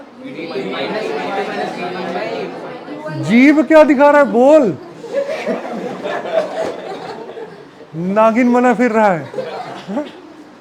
बताओ कोफिशिएंट ऑफ रेस्टिट्यूशन की इक्वेशन क्या? फिर से बोल। क्या? V2 माइनस, बस। तो अपॉन क्या? हाँ बताओ उसको। जीव निकाल करके कॉपी देख रहे थे क्या? आँख कहाँ है? कोफिशिएंट ऑफ रेस्टिट्यूशन का इक्वेशन क्या होगा बताओ? फॉर्मूला क्या बताया था अभी, बोल। बोलो तो, अभी तो पढ़ाया हूं। क्या? और निगेटिव साइन कहाँ लगेगा? पीछे। हाँ तो अरे कोफिशिएंट ऑफ रेस्टिट्यूशन क्या था, बोलो तो एक बार फिर से। V2 माइनस V1 अपॉन,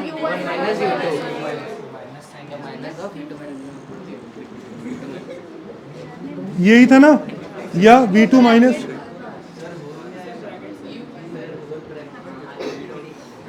ठीक है यही था ना, यही था कि नहीं?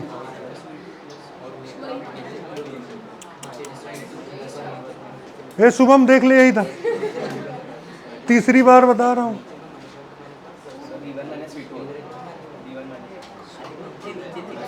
ये निगेटिव मल्टीप्लाई कर दिया ना, नीचे नीचे मल्टीप्लाई कर दो, ऊपर मल्टीप्लाई करो। तो ये हमारे पास पहला इक्वेशन आया कंजर्वेशन ऑफ लीनियर मोमेंटम, दूसरा इक्वेशन आया कोफिशिएंट ऑफ रेस्टिट्यूशन। अच्छा कितने अननोन है? एक की दो? कितने अननोन है? दो। V1 और V2 अननोन है क्या? तो दो अननोन और दो इक्वेशन सॉल्व किया जा सकता है। अब अच्छा तुमको ई की वैल्यू कुछ भी दे दिया जाए, 1 2 3 4 5 6, 2 दे देगा, 0.1 0.2 0.3 0.4 0.5 0.6, तब भी तुम लिख सकते हो, तब भी लिख सकते हो। अच्छा ई की वैल्यू अगर हम 0 कर दें तो U2 माइनस U1, इधर V1 की वैल्यू किसके बराबर आ जाएगी? तो कोलाइड करके दोनों कैसे चलेंगे? एक साथ। कोलाइड करके कैसे चलेंगे? एक साथ। ठीक है, तो अभी हम लोग एक सवाल पे चलते हैं। तो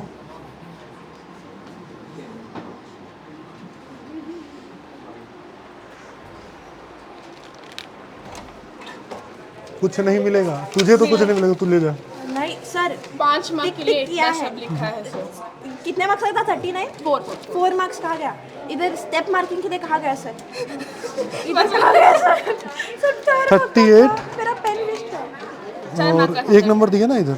ये इसका सर, इसका सर ये क्वेश्चन अलग है सर, देखो ये अलग क्वेश्चन है। ये सिर्फ एक आर कन्वर्ट नहीं किया मैंने। कितनी देर हो अभी तुम लोग? टाइम बहुत कम है सर। 8:30 जा रहा है एक- सर। इधर दिया ही नहीं है बहुत दूर है सर। अभी 10 मिनट में क्लास छोड़ के आता हूँ, फिर देखते हैं। सर ऐड कर दो ना, ये तो इधर दिया ही पूरा नहीं लिखा है। है। 1 मार्क ला दे। एक नंबर तो ऐसे तेरा कम किया था ना, कौन सा वाला? पूरा लिखा है सर, रुको। और यहाँ अरे बस कर, हो गया। सर नहीं रुको, हो गया। सर आप आओगे क्लास के बाद? हाँ हाँ क्लास के होता है, लो पकड़ो पकड़ो। क्लास हो गई खत्म, सर ने बोला। अरे तो मैं आ रहा हूँ तो 10 क्लास मिनट, खत्म हो गई। 10 मिनट में आ रहा हूँ, मेरी भी क्लास खत्म हो रही है। 8:25 तक है बस। चलो हाँ, तो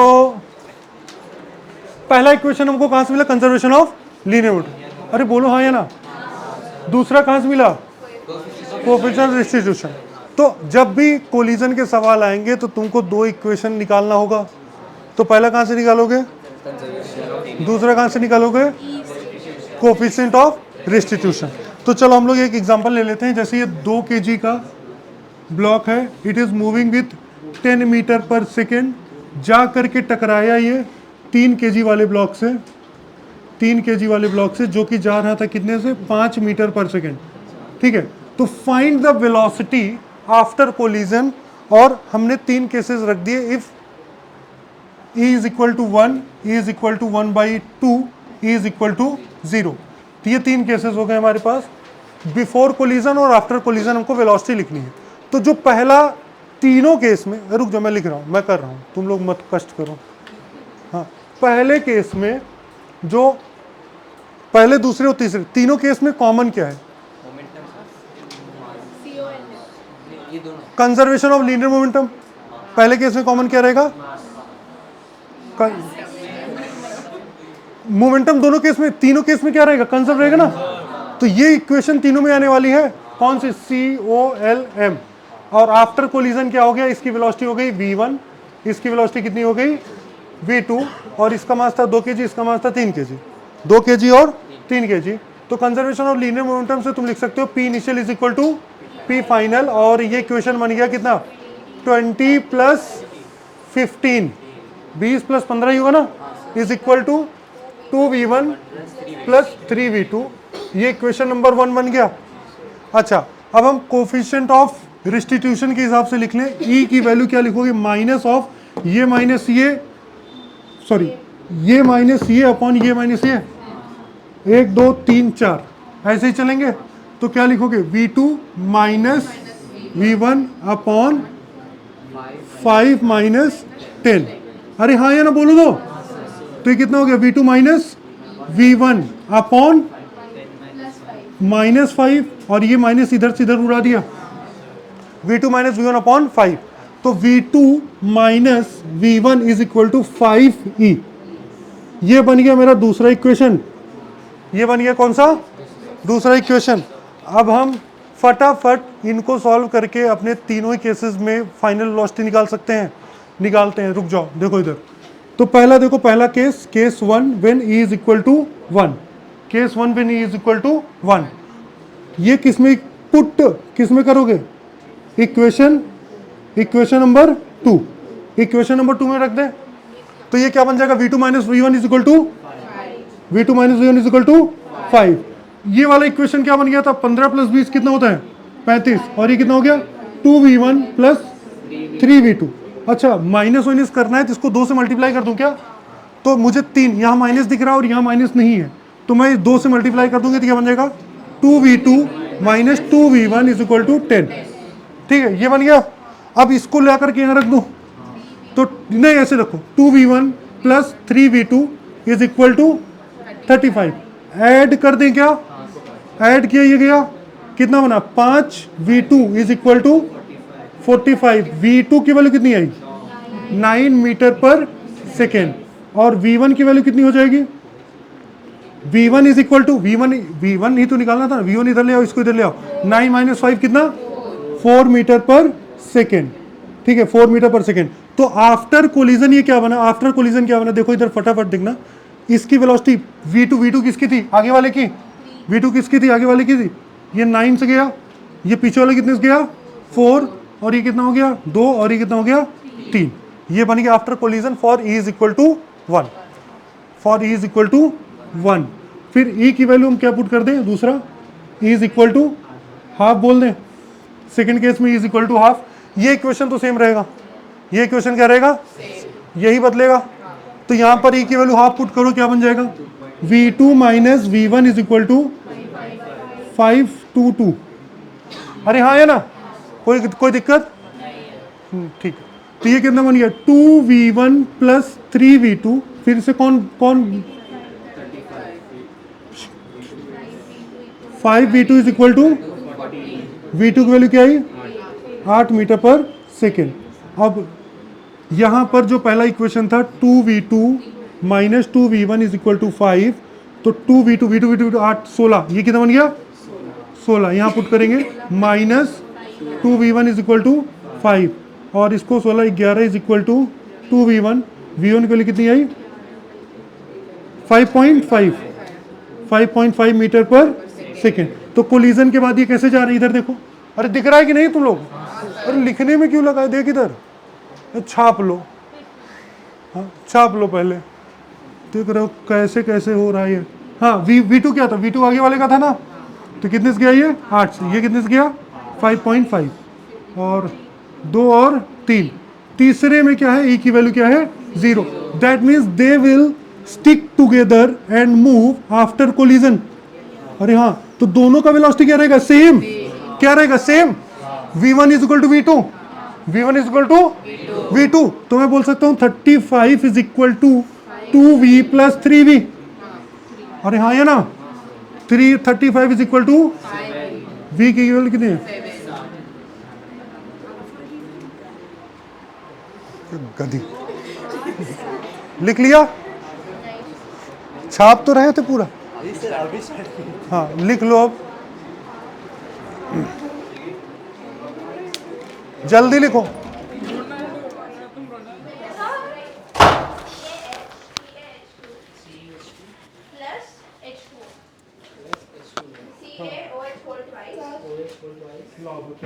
क्या कष्ट है, सर इसमें सबसे ये आपने एक ही मार्क दिया है। अरे तेरी कॉपी कौन से की है, इसी से बना दूं क्या? ये गलत हो गया ना, नहीं ये देखिए गलत हो गया ना, ये नीचे वाला है, ये कौन अब वो कहाँ है भाई, कैलकुलेशन कहाँ है, 1/2 माइनस 1 इक्वल टू 1/f, पर इसमें तो ये क्या निकालना था, पूछा था ना size of the image, nature of the image, size diminish. नहीं साइज जब ये 5 दिया है तो ये 3.3 बच्चों ने निकाल रखा है, क्यों इसी का निकाला है ना, अरे बहुत बढ़िया, क्या बनेगा? ये मेरे को बताना है ना। कहाँ गई, सब कुछ करा और फिर भी आपने को पूरे में कर दिया, देखो ये इसका समझ आते ही मैंने गलत करा है, ये मैंने सही करा है, ये भी मैंने सही करा है, मैं एटलीस्ट 3 मार्क्स देखो amount of light entry our eyes, iris क्या करता है, आइरिस कंट्रोल करता है size of the pupil, pupil control करता है अमाउंट ऑफ लाइट, तुमने आइरिस का फंक्शन क्या लिखा है, गिव्स कलर, कलर तो होता है लेकिन वो क्या ये सिनेरी में क्या, सर पर आपने उसकी कुछ तो मालूम है ना, एक पूरा लाइन की पूरा वजह से कुल आपको 4 ही पता है। नंबर का तो था, नहीं तो सर 3 तो दो, ये 1 मार्क का था, ये वही नहीं तुम सर इसके बारे में ज्यादा दे जब मैं दिया, बोला रो रहे हो नहीं इसके पहले सेक्शन डी 5 नंबर का था ना, 4 नंबर का ही तो था, हाँ सर तो तो ये तो पूरा गलत है ना तेरा, हाँ ये देखो ये दो 3 क्वेश्चन देती नहीं है बस ये एक क्वेश्चन पूरा गलत है, हाँ अगर 1.3 1.3 तीनों को मार्क्स दो को 180 वाट बैठ 1.3 तो गया यहाँ, सीधे सीधे ये भी जो तूने लिखा है ये भी कंप्लीट है, तो पॉइंट तो यहाँ काटने का है ना, है तो बनता है ना काटने, पूरा लेंगे ना, सर एक 2-3 तिरुपति में तो ये सर नहीं सर सब ना जल्दी करो कितना क्या, 39 वेस्ट कितने था 4 मार्क्स हाँ और वो था उसके पहले एक में मैं 5 दिया हूँ, पहले उसको काट लो, सर मुझे भी वहाँ पे 2 कीटोन अरे बोला तो दूसरे नंबर पे लगाया 4 का 5 5 का 4 एक जगह मैंने जो सेक्शन डी वाला था वहाँ पर सबने 4 5 मार्क्स दिए, समझा समझा आपने और- चेक नहीं किया ये वाला और ये तो हमने समझ किया है ना, तुम लिखो जी सर अपने सर ने 5 दिए थे तो मैंने जीपी सर से कटवाए, उसको 4 किया, फिर आपने वो 5 मार्क्स में 1 दिया, मेरा हो गया। ये हमने समझ किया है, तो आप करो ना सर ऐड तो कर सर आप सर तो देखो इसको पहले देखो ये क्या हो रही है, हाँ बायो में देख रहे हैं फ्यूज है ना इधर, हाँ ये पूरे सब में मिला करके तुझे 36 में 3.5 दिया तो है, उसको पता है कि 39 ये 4 मार्क्स का ना, कोई गड़बड़ नहीं। एक नंबर दिया तो है, ये 33 सर है ये देखो सर ना सर, क्वेश्चन नंबर देखो ना सर। अच्छा इसका एक पार्ट तूने गलत किया है, तो सिखाया हाँ तो वो 1 मार्क्स तुझे मैं बोला था ना तेरे नंबर बांटूंगा फ्री में, sir last step sir R convert नहीं हुआ हाँ? ये गलत है तेरा, ये गलत सर है, ये सर्कुलर कॉइल का ही लिखा है मैंने pupil dilation of eye, जब ये लिखना what is this dilation of eye, pupil is the part of eye, does not control the eye, कौन सा जैसे अभी ये अब ये बता, ये pupil control the dilation of eye, amount of light entering into the eye, हाँ मतलब डायलेशन ऑफ आई ना जैसे dilation, pupil dilate होता है ताकि light का amount control हो, हाँ तो indirectly dilation of the I control होता है आई का मतलब पूरा का पूरा, जब तुम स्पेसिफिकली आई के अंदर के पार्ट की बात करो, अरे मैं तुझे बता, मैं तुझसे बोलूँ कि क्या कहते हैं सिनर्जी की अगर बात करें तो तुम क्या बोलोगे कि क्या कहते हैं उसमें अगर तुमको चाहो तो ऐसे मैंने एक नंबर सोच दो कर दिया लेकिन अगर ऐसे और चार मार्क का है सर। ये तो पूरा गलत है तीन पूरा नहीं सर, सिर्फ आर का कन्वर्ट नहीं किया था मैंने। वो गलत है और उसी को एकदम उसको दिखेगा कि चलो एक नंबर इसका लेंगे दो नंबर ये क्यों गलत है सर? क्या लिखना था? सर्कुलर कॉइल का सर्कुलर कॉइल तो दिख रहा है एरो का सर। डायरेक्शन दीदी वो कौन बनाएगा सर वो तो मैंने भी नहीं बनाया सर, अभिनव सर ने दिए सर मार्क्स, अभिनव सर ने इसका एक एरो इधर आ रहा है एक एरो इधर आ रहा है देखो इधर सर पर ये सर कोई बोला था कोई इधर देखो, इधर करेक्ट नहीं कोई बोला इट इज सोलिनाइड वो तुम कहो मैंने कुछ बोला नहीं जीरा सर नहीं पहले से निकाल कॉइल सिंगल लूप सर दो नंबर ये एरो आप इग्नोर कीजिए। नहीं करूंगा वही सर पर ये एरो करेक्ट है ना, तो ये क्यों इस पर क्यों हाईलाइट किया आपने? अरे ठीक है तो मैं फिर बाद में तेरा फोकस बढ़ाऊंगा सिंगल बेस पढ़ उसको समझ और ये देखो ये गलत है ये जो चीज़ तूने लिखा है गलत है इसको प्रॉपर एक एक पार्ट का फंक्शन है प्रोटेक्टिव लेयर ठीक है ये करेक्ट है और डिप्रेशन की the voice moist what the अरे डिप्रेशन पीछे वाली यहाँ होता है it सर वो थोड़ा लेबलिंग उधर इधर हो अब गया। तुम सुनो तुम मत एक और लिखो में डालना फिर। कल मत लिखो एक्वा स्विमर विटर स्विमर मत लिखो गलत मत लिखो कम लिखो सही लिखो जरूरी नहीं है भरना है अगर कम लिखा होता तूने तो तुझे पूरा नंबर दे देता मैंने कब लिखा है सर? नंबर मिला हाँ तो टोटल कितना हुआ तेरा हाँ Total 70 कितना? एक मिलना चाहिए सर एक्स्ट्रा बायो में सर को देना है तो वो मिला के 70 होता है।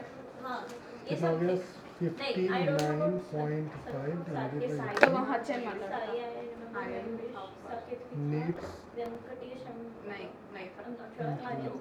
सर मेल में भी लिख दो सर, हाँ इतना पापा बकवास ಒಂದು है। ಚಾಕು ರಸ್ಸಿ क्या सुनबा ಎಲ್ಲರೂ ಬರೋದು सर ये वाला कैसे करते हैं सर? ನಾವೀಗ ಪೆನ್ ಬರ್ತೀವಿ तुझे ये वाला क्वेश्चन आता है क्या नहीं आता ना कॉलेज देख कॉपी लो जल्दी बता दो जल्दी बता दो जल्दी इधर लिख कर सकते इधर प्रूफ कहाँ है ठीक है तो 60 वाट और 60 वाट ठीक है जो ये रेटेड पावर ये कौन सा पावर है rated power is not the actual power तुमको सबको पता है ना ठीक है तो ये हमने कनेक्ट किया विद पोटेंशियल सपोज मतलब जो अगर रेटिंग नहीं लिखी रहती वो 220 वोल्ट बाय डिफॉल्ट अज्यूम करके चलते हैं उसमें लिखा मेन सप्लाई से कनेक्ट मतलब 220 मेन सप्लाई से कनेक्ट मतलब तो इसका रेजिस्टेंस R इसका रेजिस्टेंस R इसका रेजिस्टेंस सिंगल साइड का होता तो P is equal to V square upon yes R is equal to V square upon P ठीक है V square upon Single P girl child जब का तुमने होता है। V वोल्टेज से इसको कनेक्ट किया तो यहाँ पर कितना वोल्टेज मिलेगा V/3 यहाँ पर कितना मिलेगा V/3 और यहाँ पर कितना मिलेगा V/3 तीनों को V/3 मिलेगा रेजिस्टेंस इक्वल है बोलो V/3 मिलेगा तो जब इसको V/3 तो वोल्टेज मिला इसका रेजिस्टेंस कितना है R तो पावर कितना हो जाएगा इसका V स्क्वायर अपॉन R और V स्क्वायर V/3 का होल स्क्वायर V/3 का whole square V/9 V square मैंने V स्क्वायर में रेजिस्टेंस कितना है V स्क्वायर अपॉन P तो V स्क्वायर अपॉन P 60 ये कट गया कितना होगा 60/9 का पावर आउटपुट है दूसरे का 60/9 तीसरे का 60/9 तो ये कितना हो जाएगा 60/3 60/3 इज पापा ಬರ್ತೀನಿ ಅಂದಿದ್ರು ಸಿಟಿ ಕರ್ಕೊಂಡು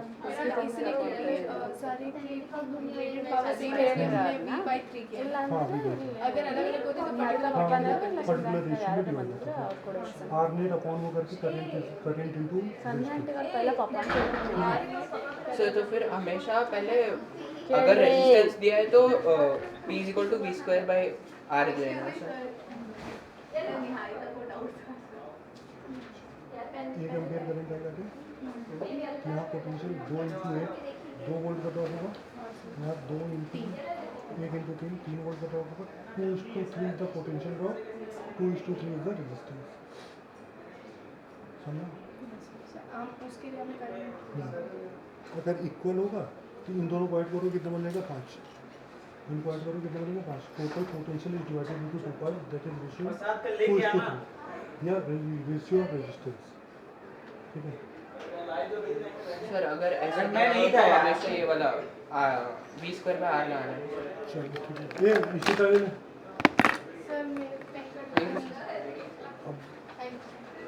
पेन तो दे रहा हूँ। इतना मार कर लेके जाते हो। वो कहाँ है रिकॉर्डिंग वाला अस्त्र? यहीं रखा है।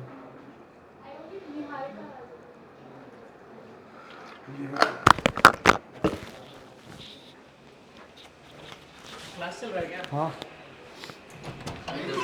ये हो गया क्या? चलो एक होमवर्क लिखो 2-3।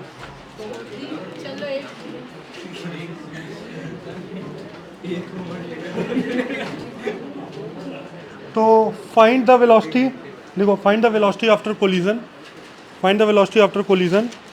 और तुमको सिर्फ देखो ये जितना अच्छे से प्रैक्टिस किए रहोगे उतना कम पीड़ा देगा ये सब। Find the velocity after collision और initial situation is given below, initial situation is given below. और पहला केस हम बोल देते हैं कि 10 kg का है और 2 मीटर पर सेकेंड से जा रहा है। दूसरा वाला जा रहा है, दूसरा है तुम्हारा 5 kg का और 2 नहीं 6, और ये कितने से जा रहा है? 1 मीटर पर सेकेंड। ठीक है, दूसरा ले लो, ये हो गया 10 मीटर पर सेकेंड, 1 kg का ब्लॉक है, और ये हो गया तुम्हारा 5 kg का ब्लॉक है और 2 मीटर पर सेकेंड। तीसरा 3 kg, वेलोसिटी 7, वेलोसिटी 5। चौथा velocity is equal to 0, velocity is equal to 10, 1 kg और 5 kg। ठीक है, और for all is equal to 1, is equal to 1/2, is equal to 0। सब के लिए एक ही वैल्यू। 3 केस है, 3 1 2 3 4 12 सवाल हैं। और कल, हाँ कल करके सभी लोग लाना बाहर। अरे कितने क्या ही है इसमें? इसमें क्या है? क्लास के पहले जो 15 मिनट पहले आकर के इधर उधर टाइम पास करते हैं उसमें हो जाएगा ये। क्या एक सवाल कितना लगेगा? 2 मिनट। एक इक्वेशन लिखोगे सारा सवाल खत्म ना। बहुत बढ़िया, चलो ओके, थैंक यू एवरीवन।